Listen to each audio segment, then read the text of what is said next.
welcome to Femcasters, a podcast and community where feminine wiles and ferocious female voices collide. Femcasters was born from the idea that we can change the world one broadcast at a time.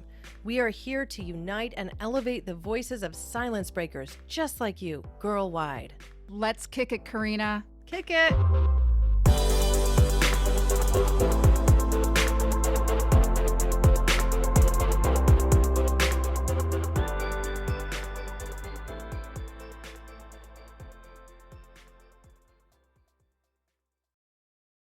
Today, we have something really special in store for everybody, don't we, Jules?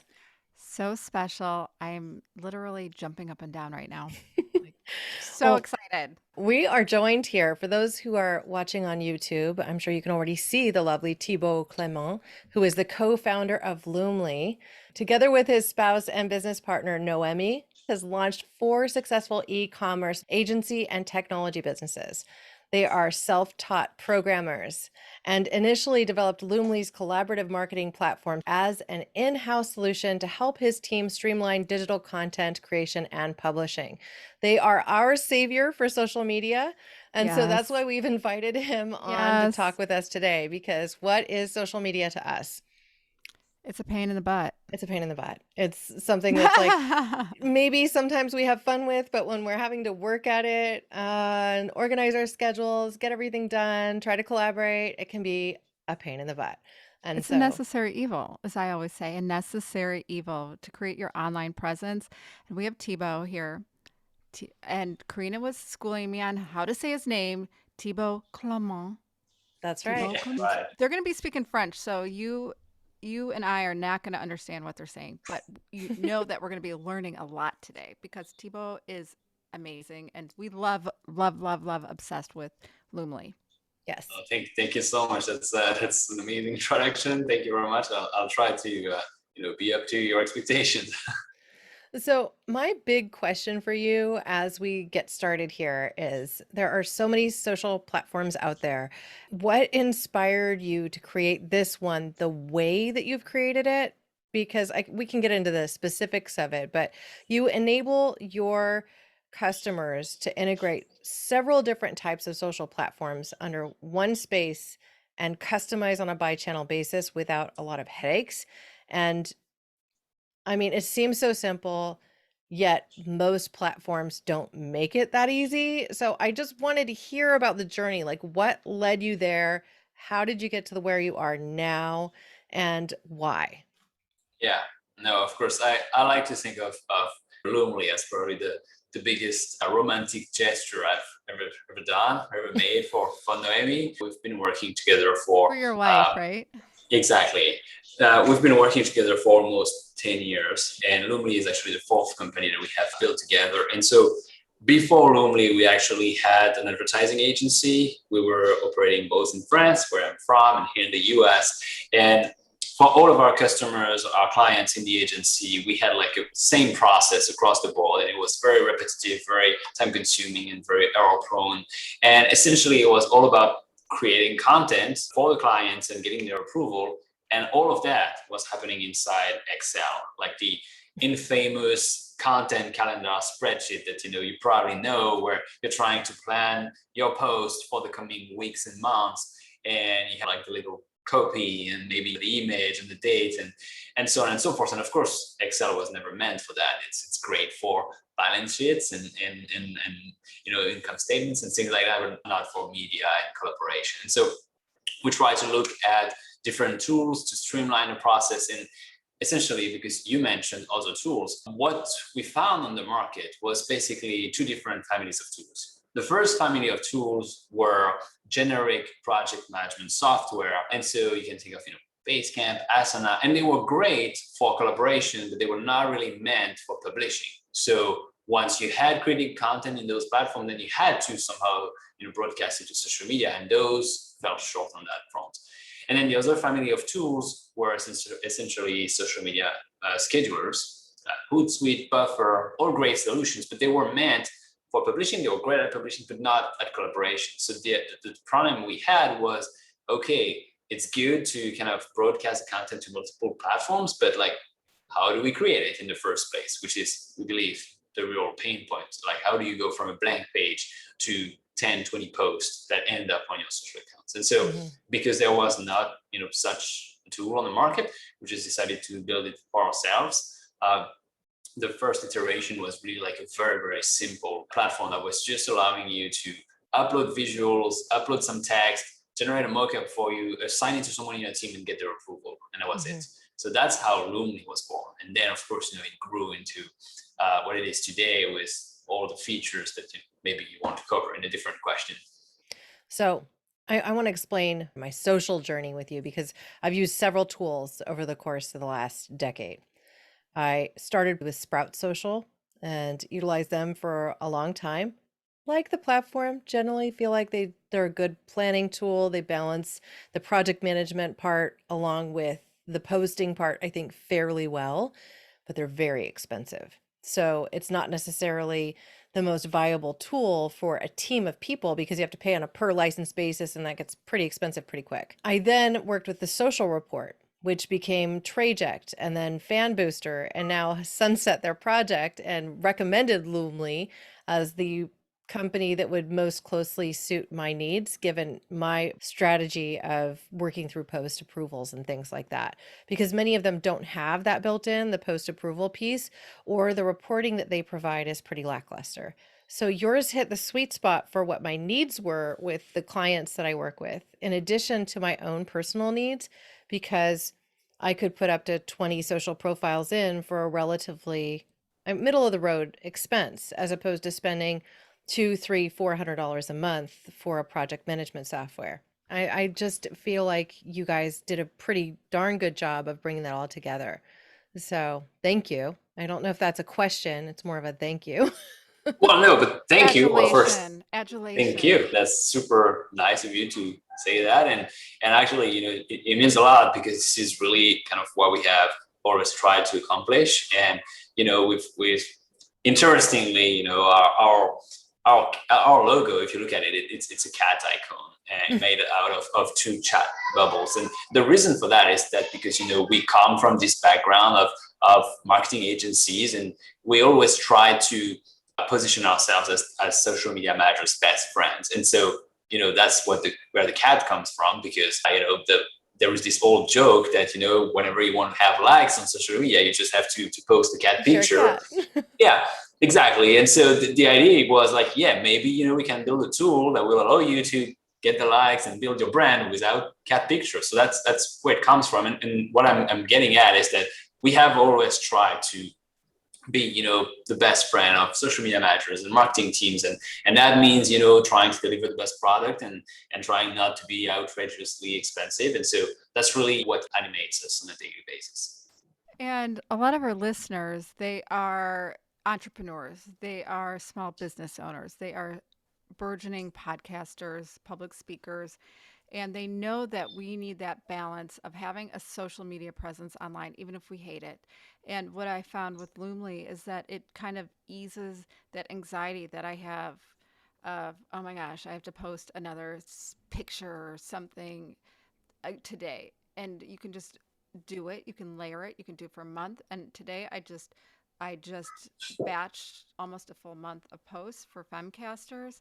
It was so easy, and they give you hashtags, and the hashtags are, especially for Instagram and Twitter, they're uber important to get those hashtags right, which is so cool. And that's when Karina introduced me to Loomly, I was like, what the heck? They give you hashtags. That's amazing. And then it walks you through each. And I tried Hootsuite, and I don't know if I'm allowed to say this. I did not like Hootsuite. It wasn't user friendly. I've used Pinterest to post stuff, but Loomly, there's something so intuitive about it. But the hashtags, I think you had me at hashtags, Thibaud. That's really nice of you to say that. I'm glad, actually, because this is kind of the pain point we're trying to solve, where we are trying to help you create the content. Like we're not a platform. We're not in the business of automation or things like that. We're in the business of helping you go from that blank page that I was mentioning, and all the way up to 10, 20, 50 posts on your actual social accounts published with your audience happy and more people following you. That's what we're trying to do. And so, yes, giving you ideas of what to post when it's, International Cat Day, or, like the Super Bowl, or any winter holidays or things like that. That's what we do. We give you ideas.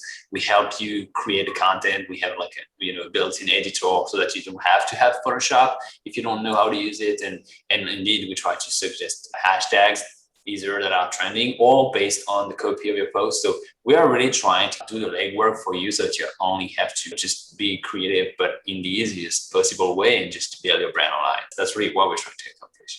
And I just have to ask you a question, and I hope I'm not putting you on the spot, but what do you think about followers? I mean, honestly, in terms of business building, because I have an opinion, I'm not going to say the opinion. I'm going to let you answer, and Karina, but what do you what do you think about amassing followers? Your opinion, if you're a new business owner or Yeah. podcaster. Well, I think that the way to think about it is probably not to say, hey, like I'm going to get 100 followers and then 1,000 followers and then 10,000, and this is going to translate into that dollar amount in terms of revenue. I think if you're thinking about it, maybe this is not the right approach. The way we think about followers, like you have a great business, you have a great product or services, and then you have a great story, and so you want to tell it on social media. And some people will buy directly because they are inspired by your story and they need what you're doing. And when time comes to actually buy, that's when they will think about you first. And anyone will be able to advertise, but you will have been telling your story for weeks and months, and then you will have built your own brand in their mind, and that has a lot of business value because you're basically building goodwill. This may be hard to quantify, but it's also hard to compete with, so you're basically building a moat for your business. So what you would say then about followers is that it's not necessarily about the followers as much as it is telling the consistent story so that when people see you, they think of you. I mean, that's just branding. It is, yeah. So I think that if you kind of, if we kind of build on the previous question, I think that if you think of followers as leads that you're trying to convert, Mhm. maybe you'll reach some disappointment because not every person who follows you is like going to buy, because that's just not how it works. You can be interested in something without buying. But then if you think about followers as your community, your audience, people who have an interest in what you're doing and with whom you can share like some interesting thoughts and become thought leader, and then become influential and recognized for your authority in that domain, then this has a lot of value, because then maybe they won't buy directly from you, but maybe they will recommend you to someone else. And it's all about indeed building your brand, telling your story, and becoming the point of reference in your subject matter. So I have a question that relates to how social media operates in the United States versus France. I know it's not necessarily on the topic of Loomly, but I would love your perspective as it relates because, He looks nervous right now. oh my He's looking gosh. nervous. Are you nervous, He's like, Thibaud? oh God, she's gonna ask me to talk about He's like, France. no. So I would just love your perspective on how we see something like Instagram in the United States versus how the French people see the amount of time we spend and everything else in social media. When I look at how my friends use social media here versus how my friends use social media in France, I think there's a lot of overlap. Sometimes some trends, they stopped here first and then they expand to France. I think, it took just social media in general, it took more time to develop in France than it took here. But I think now it's really kind of rooted in everyone's everyday life. And I think there's a lot of usage for it. And there are even new platforms emerging from France. And so like Be Real, which is this interesting platform where you can basically, like take a picture or a video of whatever you are actually doing when you get a notification. So it's all about being real rather than, kind of optimizing your shot and like selling a life that you don't live. So there are, great things happening. I think there are a lot of overlaps. So I'm guessing in that case, all the filters are disabled. Like you're not able to use filters if it's Be Real. That's kind of the spirit. Yes, that's the spirit. And actually, we did see some social networks emerging on that front with kind of the no filter value proposition, so that you can actually just be more authentic. And filter or no filter, I think that at the end of the day, being authentic is what you really want, because again, if we go back to building your audience, telling your story, and it's all about being consistent. And I think it's hard to be consistent over time if you're not being authentic. At least that's what I think. Thank you again for taking some time with us this afternoon to talk to us about Loomly. Is there We anything love that ourselves some Loomly. yeah. Another And little plug. Shameless plug by me, but I'm not saying this because I mean, like, honestly, like Karina and I are very meticulous in terms of what we use for our business, and we both agreed on Loomly like immediately. We're like, this just makes sense. So we're trying to use has to something make else sense. and it wasn't working. It was just like, that It feeling. has to make sense, hmm and it has to make sense for your business, and you have to be consistent. You have to be clear on your branding, and you just got to do it. And even if you dislike social media as much as I dislike social media, you just got to do it if you're a business owner or whatever you're doing. It has to get out there and find the tool that works the best. Yeah, I'm going to say it's Loomly, but compare and contrast, and you'll see what happens. And Karina is like more meticulous than I am. I mean, I like make messy mistakes all the time, but she's like, Jules, well, let me give you a little context here. She's like, Julie, I don't see any posts for this week for Femcaster. Oh my God, I gotta get on Loomly, and I gotta like start posting. I mean, she said it very nicely, but it's having that accountability is important too. So make sure you're accountable for that social media that you're doing, because even though it doesn't seem like it's making a difference, it will make a difference if you stay true to what your voice is, and your brand. hmm And if I can add to that, I think the way we look at it is social media, like many other things in business and in life, it's all about compounding gains. So it's what you just said. Like maybe you're like, yeah, it doesn't make a difference, but then this thing is it's going to make a difference over time as you build a brand. So that's the first thing. And then there are two other things that I thought about that would be potentially very interesting for your audience at Femcaster, which is that one. And it's kind of related to where we started in this interview about selling and the ROI and followers. One of the biggest trends that we have seen in 2022 is the rise of social commerce. So depending on what you have to sell, that's a new revenue stream for you as you are trying to maybe build your brand and then build a community, and then you have merch to sell, or maybe you have like premium content, or you have new things to sell. And I think that this is making social media like a new sales stream, and I think that's super important for brands. And then the other thing that I thought about is for people who are speakers and who want to be in this domain. I think what we are seeing as well is that there are more and more creator programs and creator funds where when you create content and you put it online, you can actually be paid to do that. And we see that on like all the major platforms. We are really in a very exciting time for entrepreneurs, for content creators, for influencers, of course, but not necessarily in the sense that we all think about it. We have new tools that we have never had before, and it's partly because of social media. So I have a question for you. From a development Yes. perspective, are you bringing audiograms into the forefront more? Or are you going to be integrating with that? What we do always depends on what the APIs make available to us. So when APIs release new features and when our customers like you request features, well, if there's an overlap between what's possible and what's requested, then we usually get started working on it. I just had to ask because you're talking to podcasters here. So making audiograms easier makes Of course. all of our lives easier. So Of course. right now I use a Headliner app, and there's another app or two I'll sometimes use, but it's nice if it's all in one place. And so if I had something to shove in the wish list basket, that would probably be it. You can, and actually you can shove it in the wishlist basket anytime on our website. You go to the chat bubble and you tell the team, hey, We have like your direct number now, Thibaud. Yeah. We Oh, are yeah, gonna also, shove yeah, it in yeah. Thibaud's email is what we're gonna do. I see. Don't mess with us. Well, Very this has cool. been a lot of fun. And thank you so much again for taking some time with us today. We do like to ask our guests to say 2 words before we exit. Thank you.